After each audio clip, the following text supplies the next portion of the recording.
Alam mo na ba ang balita? Nagimbal ang mga netizen sa kumapalat na chika sa social media. Sa social media platforms ni Paula Huiong, fiancé ng It's Showtime, host na si Ryan Bang, na nagbigay ng espekulasyon sa mga netizen na baka hindi na umano matutuloy ang kanilang kasal. Batay kasi sa mga kumakalat na ulat, napansin ng mga netizen na umano'y deleted o hindi na makikita sa Instagram account ni Paula ang engagement photos nila ni Ryan. Lalong humingay ang mga espekulasyon nang mag-post si Paula ng video sa social media na umano'y hindi na raw suot ang engagement ring na inialay sa kanya ni Ryan. Sa latest episode naman ng OG Diaz Showbiz Update, ang mainit na chikang naparating sa kanila, inaayos na raw ng dalawa ang problema at soon, inaasahang mag-aanunsyo sila kung ano ang desisyon.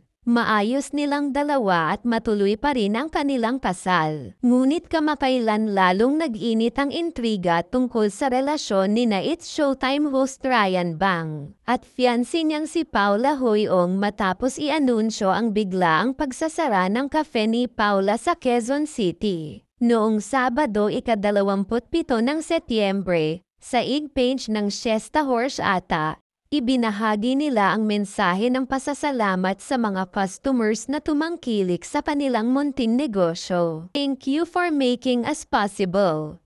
This little dream of ours started with one goal, that is to bring you a moment of comfort, joy, and sweetness in every sip, and you gave that back to us tenfold, saad sa opisyal na pahayag. Dagdag pa ng pamunuan ng cafe, hindi pa nila tiyak kung ano ang susunod na hakbang matapos ang pagsasara, pero tiniyak nilang hindi agad maglalaho ang presensya nila. We're living with full hearts and deep gratitudes.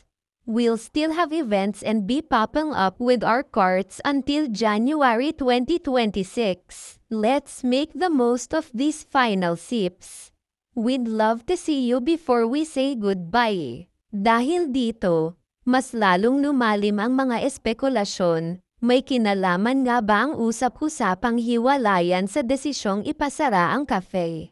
Matatanda ang base sa latest showbiz scoop ni OG Diaz, kinumpirma nitong may pinagdaraanan nga raw sina Ryan at Paula, ngunit inaayos pa nila ang kanilang relasyon. Ngayon, ang tanong ng mga netizen, simbolo ba ng bagong simula ang pagsasara ng cafe?